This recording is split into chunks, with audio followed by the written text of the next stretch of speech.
targeted by American evangelicals. You know, there are a lot of other countries they could have chosen to call ground zero, as the Mangle does. But I think also the biggest reason probably is just the tactics that they're using, which are you know, these fear mechanisms that everything is hinged on. It's an incredibly powerful force, and so you know, you're telling hundreds of mothers and fathers that their children are being raped in school, and that they're being given iPhones in exchange for joining the gay team and this kind of stuff. And like, no one wants that to happen to their child, of course. And when you know, you're being told that by your pastor, not by just some random guy on the street, or not even by a newspaper. You're being told that by your pastor, who you're not supposed to question. You know, if that's someone who you're allowed to be less skeptical of, because he's you know, a member of the clergy and all that kind of stuff. So I think that's one of the reasons why it's really spread as widely and as quickly as it has. Yeah. Their motto is "A luta continua" is Portuguese. Yeah. Where does that come from?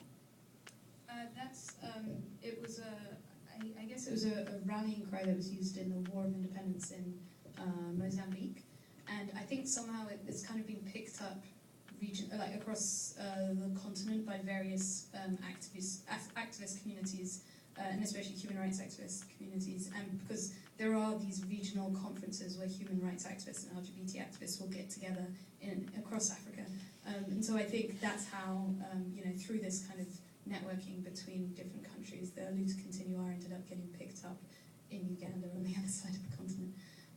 So. The person that was arrested for David's murder, did it turn out that he acted alone, and what was the result? Was he tried, or? Yeah, he was tried. I think the activist community overall believes that he probably was at least one of the people who was involved in the murder. I think they strongly suspect that there were one or two other people working with him, if not maybe, you know, a whole political motivation involved as well. Like, who knows, maybe he was paid to kill David. It's still a complete mystery.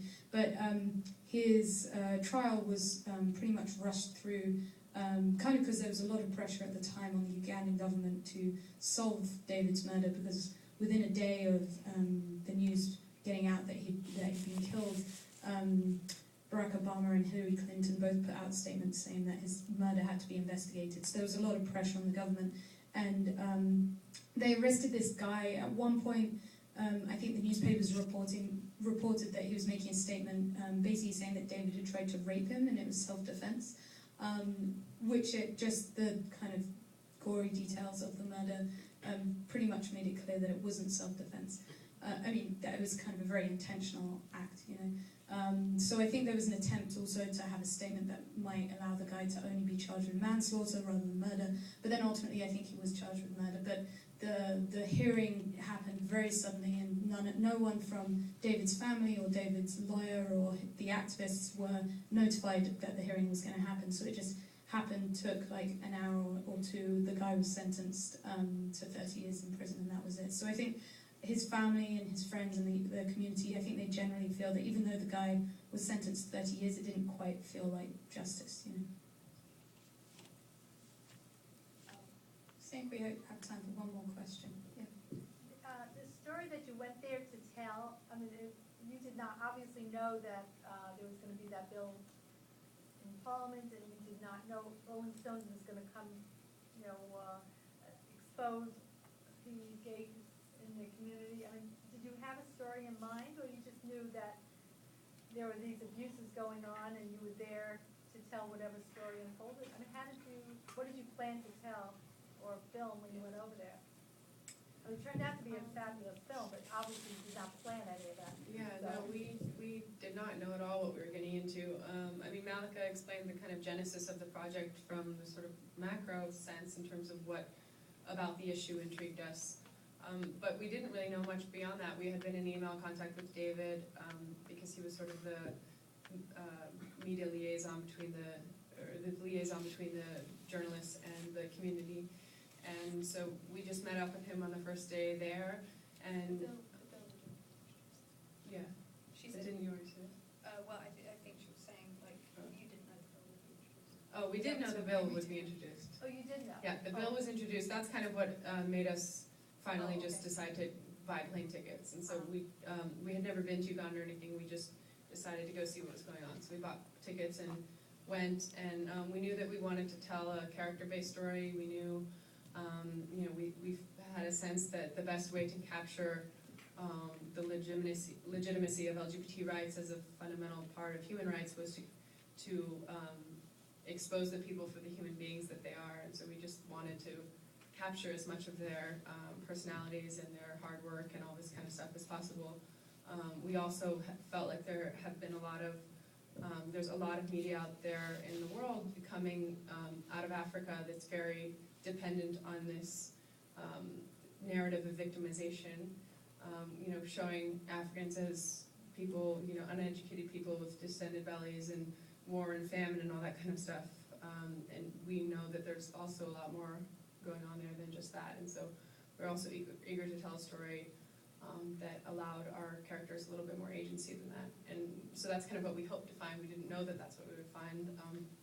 But I think even from the first meeting that we had with David, it was pretty clear that that's kind of what was at play in Uganda. And I think that's what made us keep filming. So we just knew we would keep filming until we found some kind of a narrative arc. Can you briefly just describe what it was like when David was killed? You must have been devastated. We'd just come back from a 6-week shoot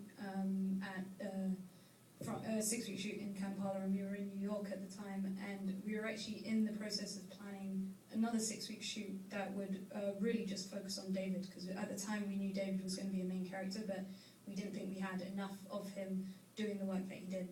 And then we suddenly got a text message from Naomi saying, we're hearing rumors that he's been killed, that an ambulance left his home about 30 minutes ago. And it took about an hour for the community to confirm it and to get to the morgue.